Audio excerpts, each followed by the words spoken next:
Yeah. But you still didn't tell me any of your financial challenges. You told me that you handle money properly. You can't tell me. Oh, my financial I want to challenges. know.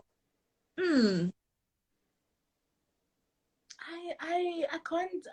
I mean, um, I don't really have. Hey, I'll be very honest. Like, I don't have financial challenges. Like, I really, really don't. I think I've been working at my own formula in terms of managing my money, right, and just taking care of myself and making sure and trying to build a generational wealth for my kids. I haven't. Well. Look, you don't have to have challenges. I'm really happy that you don't. I'm really happy. I go through some things like where somebody's like they going through something or whatever, and I just really can't relate. So I'm just like sometimes like, yeah, no, Chomi, it's tough. That's not my problem. Not my struggle. I I really know. don't, and I I'm don't not know if saying you're the right person for my talk because you seem to have all your things in place. no. People are going to I'm say, not. but I'm not I've got saying problems with loans. I've got problems with credit cards. No, I'm joking. Yeah. I don't. That's you see that. You know, Yeah. with my credit, what with my credit card, what has happened is that I've learned the benefits of good credit, right? So I Yeah. use it so wisely. In a sense, Yeah. it builds towards my score, right? So I will Okay. use it like to pay off the traditional things, like when you're buying online and blah blah blah, to get those benefits, those rewards and those extra points or whatever the case may be. And then I will immediately, so I never use my credit card to buy to buy something I don't have money for. Like, I'll never do that. So then Okay. what I used to do before was that I would use my credit card, and then only at the end of the month I'd make like a lump sum payment towards it, right? So I don't do that anymore. Now what I do is I pay as I go, right? So Okay. that there isn't any interest involved in it. I'm using that credit to build, because I'm a huge believer in good credit. I've seen what good credit can Yes. do. Yes. It really can change a person's life. It can build you. It can build your Yes. career. It can build your household, your home. It can really help you plan for your future if you know how to use it wisely. You see, so Yeah. because I'm not an impulsive spender. I'm not a person who's reckless either. My mistake with the credit before was that I'd use my credit card, and then like at the end of the month now I have to pay this big amount, and I'm like, oh my word, is that how much I Yeah. spent? So now I pay as And I that's go. And that's exactly how people fall into a loop of the big amounts Yeah, because sometimes credit seems as if it's something that is yours. It seems like it's your money because when you look at it in the app, yeah, it shows you a positive balance. But little do you know at that point that it actually belongs to the bank. yeah. I It's not. think It's um, yours. what a lot of people do is that you like, no, I'll pay it at the end of the month, I'll pay it at the end of the month. But when you're doing that, you're taking money from your salary, your new salary, right, that's coming in. You're taking money that could have been used for something else. It could have been used for you paying yourself. It could have been used for you doing something else that would have been more That you beneficial to need. you, Yeah. which is the mind of behavioral psychology that we need to take care of.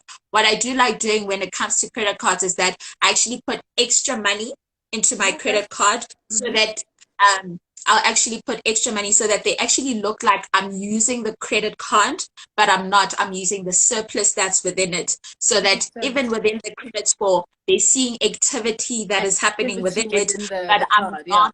I'm not going into such a huge deficit that I have problems to pay it off at the end of the day. Mm, So I'm that's actually that's gonna do something that. that helps as Yeah, time goes because I by. mean, I use my credit card. I use it to Yeah. swipe for everything. But then I take my debit money, my debit card, and I Yeah. coin that into my credit card, and then my score keeps getting better. The benefits really, really are beneficial, and I think what's important is what I do, a very healthy thing that I do that I love doing as I go through my bank statements. Like, I really, really do. I actually, like, I'm that person. It's embarrassing to me, sometimes when I'm looking at, I'm like, what was I thinking? Type of a Yeah. thing. But it's so important to me. It's made me have a very honest relationship with myself, with money, that money is temporary. It's very, very temporary. And for me to have a long-term relationship, those are things that I need to do. The same way I would communicate with my partner, the same way I would communicate with my mom or my business partner or whatever, or that's all my kids. It's the same way I need to communicate with myself about my spending, Yeah. about was it really worth it? Did you really need that?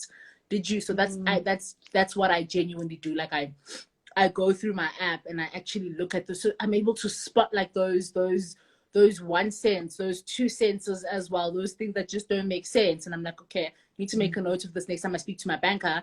I bring this up, type of a thing, So it's a communication thing with yourself. That's what I do. Yeah. I love what you said about actually going through your statements, because that is important. You know what I like it with as well is when you're reconciling your statement with the initial budget that you had at the beginning.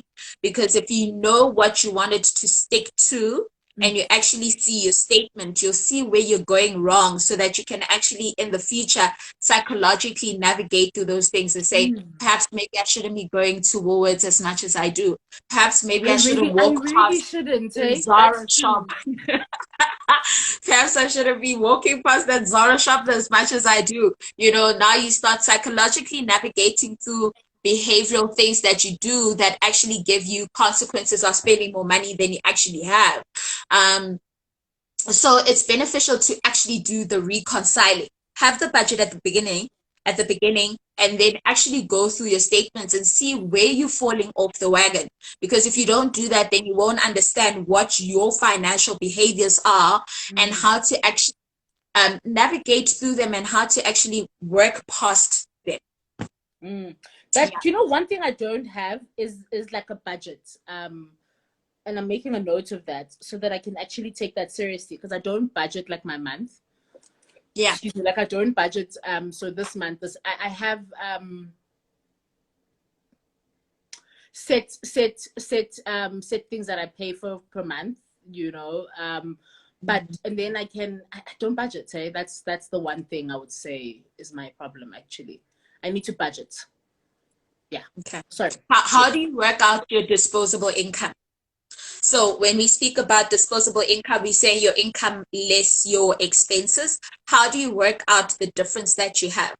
And the reason why I'm asking this is because disposable income is basically the gold of creating net worth, right? Yeah. Because when you have that disposable income, that's basically where you're able to now create the framework of how you're going to start savings and investments and how you're going to start structuring your net worth progression going forward. So how do you go about necessitating what your disposable income is?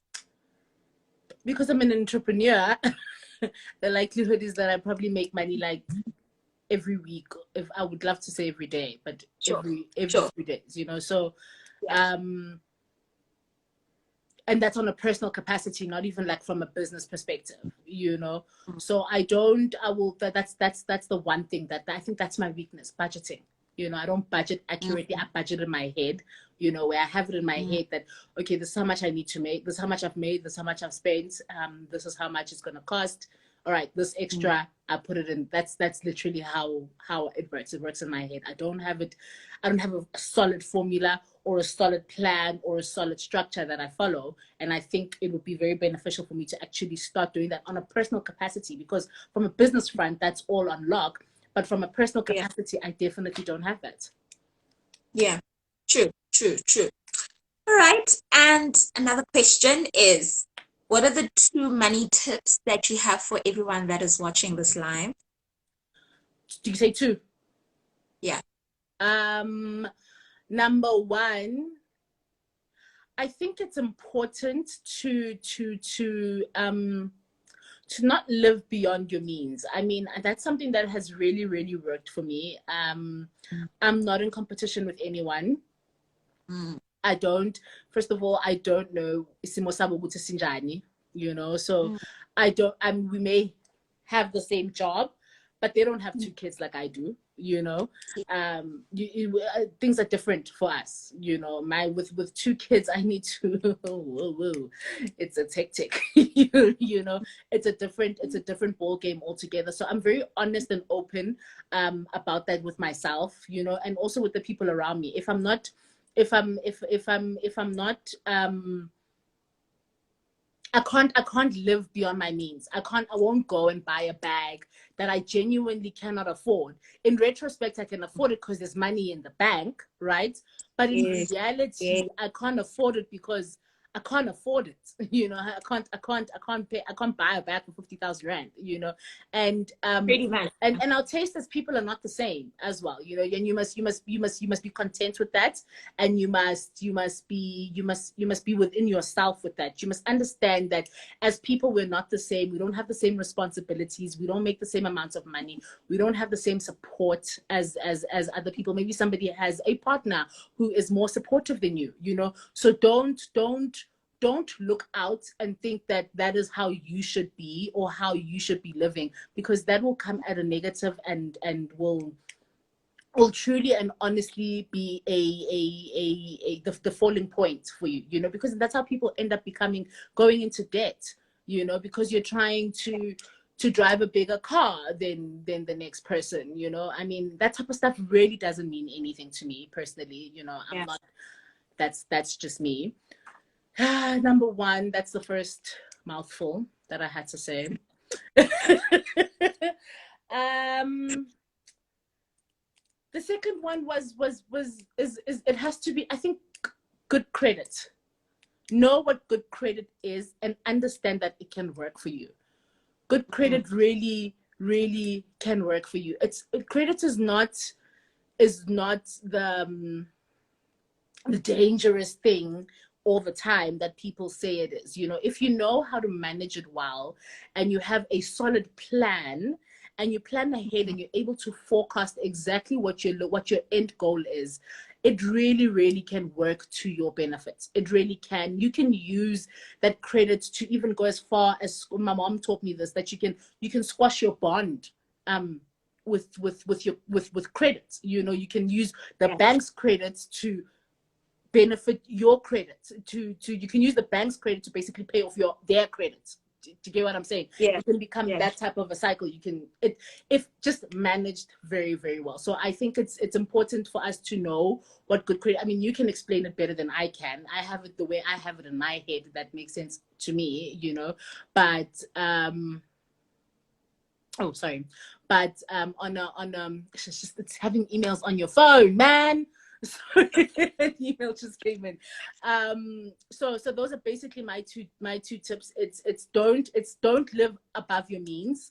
It's very important to live within what you can afford, knowing what you can afford, not only for now but also for the future. You know, planning ahead in 6 months or 8 months or whatever the case may be, and making sure that whatever you're doing now will benefit then. Do you know what I'm saying?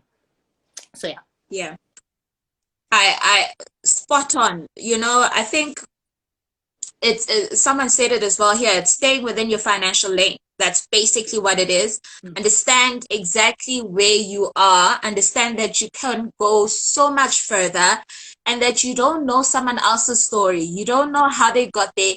You know, I always say this is that you can see someone driving a Golf, Golf 7 GTI or a C63, but you literally don't know the sheets he's sleeping in or she's sleeping in. You don't know what comfort they have within their home. You don't know what credit they have engulfed themselves into that doesn't make them sleep at night. Yeah, You know, our situations are so different they're that you very can't different. compare yourself to someone else.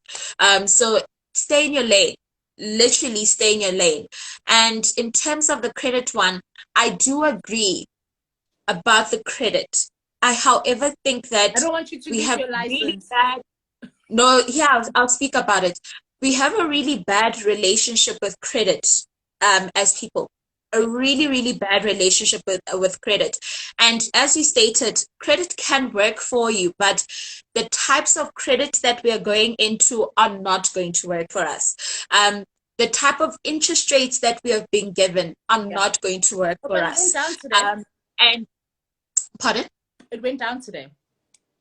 Yeah, no. I see that interest rate. I'm talking about certain credits, interest rates that people are getting for personal loans for their homes because of the credit ratings that the financial institutions are doing. Sometimes people are getting credit facilities that are giving them interest rates that are really high, Mm-hmm. and sometimes are not beneficial. So yes, you're getting the upfront lump sum, but the continuous payment of that money has such high consequences that it can even deteriorate what you're trying to achieve. So the management of debt, I honestly, especially credit, needs to be so meticulous, right? And you need to understand the intricacies of how it works, that sometimes perhaps maybe you need to stay away from it as much as you can until you understand the Until you intricacies, because understand it, yeah, until that's you it's understand very the important. intricacies. It's Because because if you I don't did as understand well them, for a very long time. yeah, because if you don't understand them, then you go into it and then it's hard to get out. It's Yeah. really so hard to get out. And I have this notion about credit, and I say credit, right? And it's generally in economics where they say that you're either the giver of credit, right? Where you are investing, or you're either the taker of credit, where you are basically someone else's investment. We Yeah. need to now make a decision which one you are. Because when you decide to take credit from someone else is reaping the rewards of that Yeah. credit. They're getting the interest rate back. They're getting it on a continuous basis, which means that they are happy, but you are continuously having an outflow of money going out. Is it beneficial to you over the long term? No, it's not. So sometimes we need to be very, you know, yeah, You need to be credit. cautious. You We need need to to be be very cautious, and you cautious. need I to do a think lot of research. I mean, you I'm have to. definitely going to do. I'm going to do a money conversations about credit in itself. Okay. Definitely want to having a conversation with someone that does debt management, because I think the biggest obstacle and pitfall that we have is that a lot of people are so overly indebted that you don't even have the disposable income to start investing. You don't have the disposable income to start creating the network that you want, or other side hustles or passive income that you want to generate. So you also have that alleviation of, geez, I have to work a 9 to 5 for me to survive. We need to move away from that dependency. Yeah. Yeah. True. Yeah, Dando, sorry. I think, I yeah, was gonna leave you if we you should didn't probably, correct yourself. apologies. I've got a friend here and I saw her typing, so that's why I'm saying Tando. I've got Oh, a friend that's in the live. That's why I said Tando. Apologies for that. hey, Ntando. Um, I think this is beautiful. Thank you so much for your time. Thank you so much for your honesty. Thank you so much for your forthcomingness. I think this is going to be Welcome. beneficial to so many people. Um, and this is going to be beneficial to so many people. I think these It type of is. conversations are beneficial because sometimes, as me being a financial planner, I am seen to be giving information on a higher level, where it's not relatable to everyone. It's not And the whole personable to the next it's person. not personal. It's not personal. So I think the whole concept of having this money conversations is so that it's relatable to everyone, where you can relate to someone else, where you can actually reach out and people will understand what you're saying, and it can come across and can be effective, and we can change people's lives as time goes by. But you So I'm see, really excited. the thing about money is that it is that conversation. It needs to happen. You need to have it either with your partner. That's why a lot of relationships don't succeed, because you guys don't have money conversations. It needs to happen with yourself. That is why it's important for you to for instance, simple things like reading your bank statement.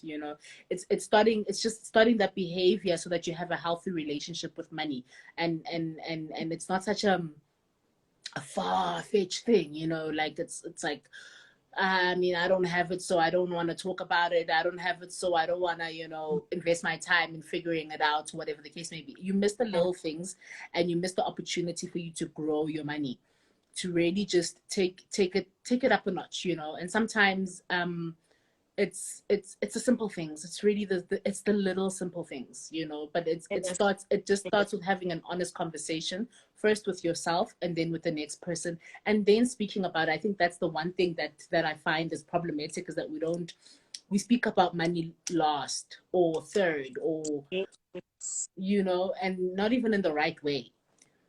Because it's the unspoken topic. I think we try run away from money as much as possible, whether it's speaking about money with our partners, like you said, whether it's speaking about money with our family, our parents.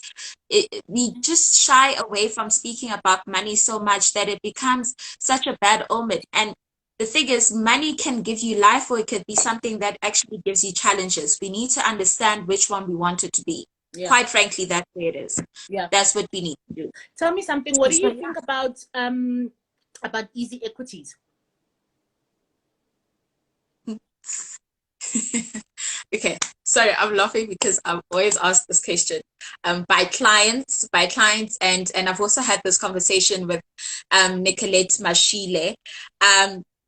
So easy equities. Firstly, their branding marketing team was spot on. I think what they did was they saw a gap in the market where people actually want to invest, people actually want to start acquiring shares, right? But they saw that brokers are so expensive. So brokers that actually allow you to buy shares are so expensive, and their brokerage fees are quite expensive as well, where they could actually make it readily accessible to everyone. I mean, you could buy shares for 100 Rand if you wanted to.